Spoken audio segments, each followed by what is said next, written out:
अस्सलाम वालेकुम। उम्मीद है आप लोग ठीक हैं, खैरियत से हैं। अल्लाह पाक आप लोगों को अपने हिफ्ज़ व अमान में रखे। हमारी दुआएं हमेशा की तरह आपके साथ हैं। खुश रहें, आबाद रहें, वालिदैन का साया आप पर कायम रहे और आपका साया आपके बच्चों पर कायम रहे। पाकिस्तान सलामत रहे, ता क़यामत रहे।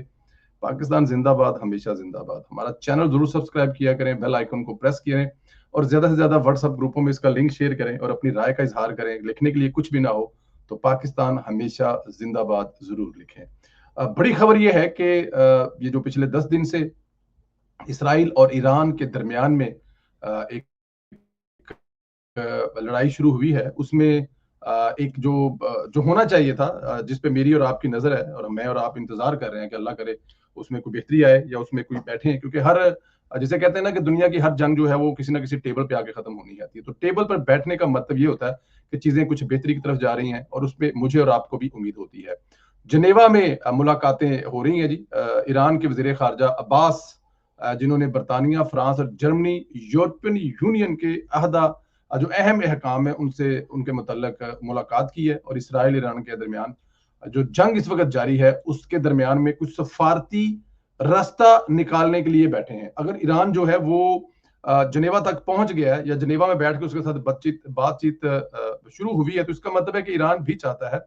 और बिहाफ ऑफ इसराइल ये जो कंट्री बैठ रहे हैं, बरतानिया जो है, जाहिर है वो पहले दिन से आपको पता ही है, जो पालक बच्चा है उनका, तो वो अपने अपने बच्चे के साथ होंगे। और मैंने वो आपको एक मिसाल सुनाई थी बहुत पहले, चौधरी दी कुकड़ वाली ना, कि चौधरी जो है ना अपना कुकड़ हर वक्त हाथ च है ना चुक के पिंड च घूम रहा होता है। तो जब उसकी किसी दूसरे कुकड़ से लड़ाई होती है तो चौधरी का कुकड़ जब तक तो दूसरे कुकड़ को वो कहते ना पंजाबी चुंझा मारदा रहता है, उदों तक तो चौधरी इंजॉय करता है। ਤੇ ਜਿਵੇਂ ਹੀ ਵੇਖਦਾ ਨਾ ਕਿ ਚੌਧਰੀ ਦੇ ਕੁੱਕੜ ਨੂੰ 4-5 ਚੁੰਝਾਂ ਐਕਸਟਰਾ ਵਧ ਗਈਆਂ ਨੇ, ਤੇ ਉਹ ਨਾਲ ही कहता छो छो जी, पहला लड़ाई खत्म हो गई जी, बस बाकी की बेद फिर किसी टाइम में। तो अपने कुकड़ को उठाकर वो ले जाता है। तब हुआ यह है कि इसराइल ने जिस तरह का रिएक्शन दिया है, उस रिएक्शन के बाद चौधरी जो है वो अब मैदान में आ गए और वो चाहते हैं कि उनके कुकड़ की बचत हो जाए। तो जाहिर है इसराइल उनका कुकड़ है।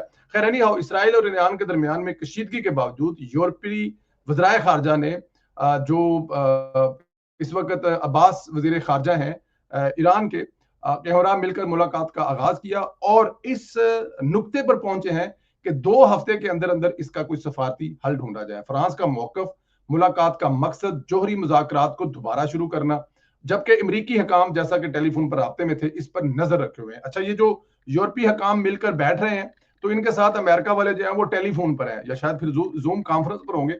वो उनके साथ राब्ते में क्या करना है, देखिए यहां पर जोहरी मुज़ाकरात को दोबारा शुरू करना। तो जिस दिन ये हमला हुआ उससे 2 दिन के बाद आपको पता है कि ईरान का और अमेरिका का एक बैठक थी जिसमें बैठकर इसका हल निकालने की बात हो रही थी। और वो अमेरिकी इंतजामिया कह रही थी कि ये 2 इतवार वाले दिन उनकी बैठक थी, लेकिन जुमे वाले दिन ये हमला कर दिया गया। खैर, ईरानी वजीर खारजा ने वाजिया किया है कि जब तक इसराइली हमले जारी हैं वो अमेरिका के साथ ना तो मुज़ाकरात करेंगे ना ही बैठेंगे, लेकिन दीनी बागत जो बैन अल-अक़वामी फोरम है वहां पर बैठेंगे और डायलॉग करने के लिए तैयार है। ईरान की तरफ से उनके वजीर खारजा अब्बास ने जो है वो अब्बास अराकीची नाम है उनका, और यूरोपीय ममालिक की तरफ से डेविड लेमी बरतानिया की तरफ से हैं, जॉन नॉल बॉरत जो है वो फ्रांस की तरफ से हैं, और जोहान वादपूल जो है ये जर्मनी से हैं जिन्होंने ये मुलाकात की है। अच्छा, ये मुलाकात पहली मौका है कि जो इसराइल की और ईरान की कशीदगी शुरू हुई है, तो ये पहला मौका है जिसमें ये मिलकर बैठे हैं। दिलचस्प बात यह है कि अमेरिकी सदर ट्रंप ने 1-2 हफ्तों की डिप्लोमेट विंडो मुकर्रर की है जिसके अंदर वो फैसला करेंगे कि अमेरिका फौजी शमूलियत इख्तियार करेगा या नहीं। जर्मनी के वजीर खारजा ने अगर ईरान शफायत और जोहरी प्रोग्राम की महदूद पर आमादगी जाहिर करे तो ये हकीकी मौका है कि मिलकर इसको बैठकर मसले को हल किया जाए। देखें, ईरान को भी बैठना चाहिए, इसमें कोई शक नहीं है, लेकिन जिस तरह से ईरान पर जुल्म और ज्यादती की गई है इसराइल की तरफ से, मेरे ख्याल में दुनिया को इसको देखना चाहिए कि कोई ऐसा उठकर देखें। अगर ये हमला नेटो की तरफ से हो, ये हमला अक़वाम मुत्तहिदा की तरफ से हो, तो हमें ये नजर आए कि पूरी दुनिया का मौकफ जो है वो ये है कि ईरान को ये वो सब कुछ नहीं करना चाहिए अगर फर्ज किया ईरान कुछ कर रहा है। लेकिन एक बदमाश मुल्क उठे और उठकर ये हमला कर दे और वो कहे जी हम आपको ये फलांग नहीं काम करने देंगे, तो यहां पर ज्यादती है, ये ज्यादती है। तो इसराइल कौन होता है ये डिसाइड करने वाला कि किसने जोहरी हथियार रखने हैं या किसने जोहरी हथियार नहीं रखने। ये है वो पॉइंट जिसकी वजह से मेरे ख्याल में इस वक्त दुनिया को भी इस पे सोचना चाहिए कि अगर ऐसा होता रहा तो कोई भी ताकतवर उठेगा और किसी भी जो कम ताकत वाला है उस पर आकर हमला कर देगा। लेकिन मेरे ख्याल में ईरान को अंडर एस्टिमेट किया गया। ईरान 4000 5000 साल पुरानी एक कंट्री है, मुल्क है, लोग हैं, कल्चर है, और पिछले 40 साल से उन पर पाबंदियां हैं। तो उन 40 सालों में वो एक ही बात कर रहे हैं कि हम लोग एटॉमिक बम बनाना चाहते हैं। वो नहीं बना पाए, या उन्होंने बना लिया, वो तजर्बा नहीं कर पाए, या तजर्बा कर लिया, लेकिन इस 40 साल में जो बना रहे थे वो उन्होंने बता दिया।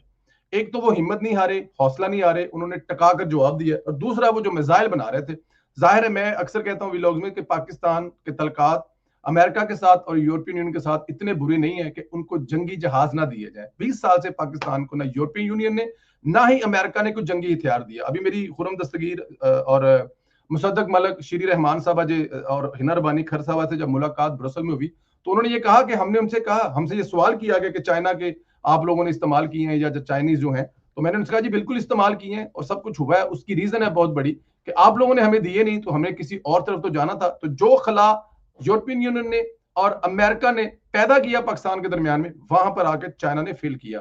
तो यहां पर भी ऐसा ही है। तो वो जो मिसाइल बना रहे थे अब वो इस्तेमाल कर रहे हैं। आगे जाके आपको बताते हैं कि अभी लेटेस्ट जो अपडेट है वो क्या हुई है। लेकिन जो अगली खबर मैं आपको सुनाना चाहता हूं वो है भारत। गार्डियन अखबार ने लिखा है कि पाकिस्तान और भारत के ये जो फील्ड मार्शल की अमेरिका में, इसको लेकर भारत में काफी तफ्तीश पाई जाती है। गार्डियन अखबार लिखता है कि इस पे काफी ज्यादा गुस्से में है भारत। भारत जो है वो ये समझ रहा है कि ये जो फील्ड मार्शल की मुलाकात वाशिंगटन में हुई है और उसका बड़ा पुरतपाक इस्तकबाल भी किया है, दोपहर का खाना दिया गया, और इस मुलाकात में अमेरिका के सिक्योरिटी के अलावा दूसरे अहम हकाम जो है वो मौजूद थी। तो भारत का तफ्तीश और रद्द-ए-अमल है कि जो ट्रंप के साथ मुलाकात थी नरेंद्र मोदी की G7 कनाडा में, वो मुलाकात कैंसिल कर दी गई और उसको टेलीफोन कॉल पे ले आए। और यहां पर फील्ड मार्शल साहब को जो वीआईपी प्रोटोकॉल दिया गया उसको लेकर भारत में बहुत ज्यादा मसाइल पैदा हो रहे हैं। अच्छा, एक तो जो सरकारी रद्द-ए-अमल है वो कह रहे हैं जी भारतीय वजारत दिफा के सेक्रेटरी राजेश कुमार सिंह ने इस मुलाकात को पाकिस्तान की सिविलियन हुकूमत, उन्होंने कहा जनाब ये सिविलियन हुकूमत बड़ा हाथ हो गया है और बड़ा शर्मिंदगी की बायस है, क्योंकि सिविलियन हुकूमत को नहीं मिला सदर ट्रंप और वो डायरेक्ट मिला है फील्ड मार्शल को। अब इस बेवकूफ बंदे को बताया कि भजन वो किन का आर्मी चीफ है, किस मुल्क का फील्ड मार्शल है, पाकिस्तान का है, पाकिस्तान की नुमाइंदगी कर रहे हैं और वो शुक्रिया अदा करने के लिए बुलाया कि जनाब तुसी साडे कहण दे इंडिया ਨੂੰ माफ करता। खैर, सियासी हलकों का जो इस पे रिएक्शन है वो बड़ा मजे का है। भारतीय कांग्रेस पार्टी ने शदीद तनकीद की और उसे कहा कि नरेंद्र मोदी से जो मुलाकात है वो भी कैंसिल हुई और फील्ड मार्शल से मुलाकात करना ये भारतीय सफारती बहुत बड़ी, इसको वो नाकामी कह रहे हैं। कांग्रेस ने कहा कि ये वही आसम मनीर साहब हैं जिनके ऊपर कांग्रेस या भारत इल्जाम लगाता है कि उन्होंने पहलगाम वाकया करवाया। और शशि थरूर ने कहा जी अमेरिका को पाकिस्तान पर जोर देना चाहिए कि वो दहशतगर्दों की पुष्टपनाही बंद कर दें। ये शशि साहब को मेरे ख्याल में अभी तक रात का नशा उतरा नहीं है। इनको अंदाजा नहीं है कि पूरी दुनिया देख चुकी हुई है कि इस वक्त जो है वो दहशतगर्दों की जो पीछे से बैक कर रहे हैं ना, वो पाकिस्तान नहीं कर रहा बल्कि भारत कर रहा है। कनाडा और उसके अलावा हमारे अपने मुल्क में, आप बलूचिस्तान में और केपीके में जो हो रहा है वो कौन कर रहा है? वो भारत कर रहा है। तो इसको काफी ज्यादा कहा जा रहा है। अच्छा जी, मगरबी मीडिया इस पर रिपोर्ट करता है। मगरबी मीडिया जो लिखता है, गार्डियन ने ये लिखा है कि मगरबी मीडिया वो कह रहा है अमेरिका और पाकिस्तान के इस नए तल्लक ने भारत में परेशानी की लहर दौड़ा दी है, खासतौर पर जब अमेरिका ने पाकिस्तान को सफारती कामयाबी का क्रेडिट दिया है। राइटर्स और फाइनेंस राइटर ने लिखा है कि ये तल्लक अमेरिका की स्ट्रेटेजिक पॉलिसी में बड़ी तब्दीली की निशानदेही है कि वो भारत को छोड़कर दूसरी तरफ जा रहा है। तो ये मेरे ख्याल में जो मुलाकात है ये बड़ी बड़ी ही तकलीफ दे रही है, दो हलकों को तकलीफ दे रही है, एक भारत को और एक भारत की बी टीम को पाकिस्तान में, उनको भी बड़ी तकलीफ है। वो भी मतलब आपको पता है इमरान रियाज के जरिए एक्सप्रेस करने की कोशिश कर रहे हैं। अच्छा जी, अभी आखिर में आपको ये बताऊं कि जो इसराइल पर हमले हैं वो ईरान की तरफ से रुके नहीं है। इसलिए नहीं रुके क्योंकि जाहिर है इसराइल भी वो कर रहा है।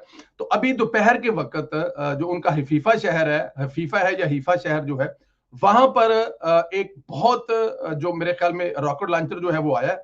उसने काफी बड़ा समंदर के किनारे, मुझे लगता है यहाँ पे तो उनकी या तो कोई ऑयल वहां पर कोई ऐसे कोई है, या फिर क्योंकि वहां पर जो हफीफा में उनके जो बिजली का एक बहुत बड़ा वहां पे सेटअप है जहां से आधे से ज्यादा कंट्री को बिजली जो है वो दी जा रही है। तो ईरान जो है वो वहां पे हिट कर रहा है ताकि इनको तकलीफ हो जब इस गर्मी में आधे से ज्यादा कंट्री में बिजली बंद होगी तो फिर तकलीफ का एहसास होगा। क्योंकि जाहिर है ये देखें, ये ईरान जो है वो सिर्फ मिसाइल मार रहा है और जो इसराइल है वो अपने एयरफोर्स के जरिए वहां पर 15-15, 20-20 जहाजों के जरिए जाकर जो कर रहे हैं, वो भी जुल्म और ज्यादती दुनिया देख रही है। तो ईरान जो है वो भी आगे से टफ टाइम दे रहा है, सख्त जवाब दे रहा है, और ईरान को इस वक्त पूरी दुनिया में सफारती सतह पर हमायत हासिल है। जाहिर है जो ईरान इस वक्त एक एक देखिए, आप कोई भी हमला कर दे तो आप मजलूम है और करने वाला जालिम है। तो जो इस वक्त इसराइल है वो जालिम का रोल किरदार अदा कर रहा है। ये पहली दफा नहीं हुआ, इससे पहले गजा में जो उसने तबाही, फलस्तीन के साथ जो जुल्म और ज्यादती की है, ये मुसलमानों के लिए भी एक सोचने का मुकाम है कि वो एक एक करके, कभी इसराइल को, कभी इसराइल जो है कभी लेबनान को, तो कभी शाम को, कभी गजा को, तो कभी फलस्तीन को बारी बारी कर रहा है। उससे पहले जो हो चुका है अमेरिका कर चुका है। तो अगर आप बारी बारी इस तरह देखते रहेंगे तो फिर मेरे ख्याल में 53 मुल्कों में से किसी न किसी की बारी आती रहेगी। यहाँ पे मुतहिद होने का फकत है। हो सकता है कि आप ईरान की तरफ से जाके ना लड़ें, लेकिन सफारती सतह पे आपको टफ टाइम देना चाहिए, इस वक्त मजलूम के साथ खड़ा होना चाहिए, ताकि वो सब आप खड़े। बहुत सारे दोस्तों का इतराज है ईरान पर मेरा मानना यह है कि इस वक्त हमें वो सारे इतराजात जो हमें ईरान पर हैं भूल जाने चाहिए और ईरान के साथ खड़ा होना चाहिए। गुजारिश है कि आप लोग इसको, चैनल को जरूर सब्सक्राइब करें, बेल आइकन को प्रेस करें और ज्यादा से ज्यादा व्हाट्सएप ग्रुपों में लिंक शेयर करें। अगले वीडियो में आपसे फिर मुलाकात होगी। पाकिस्तान जिंदाबाद, हमेशा जिंदाबाद।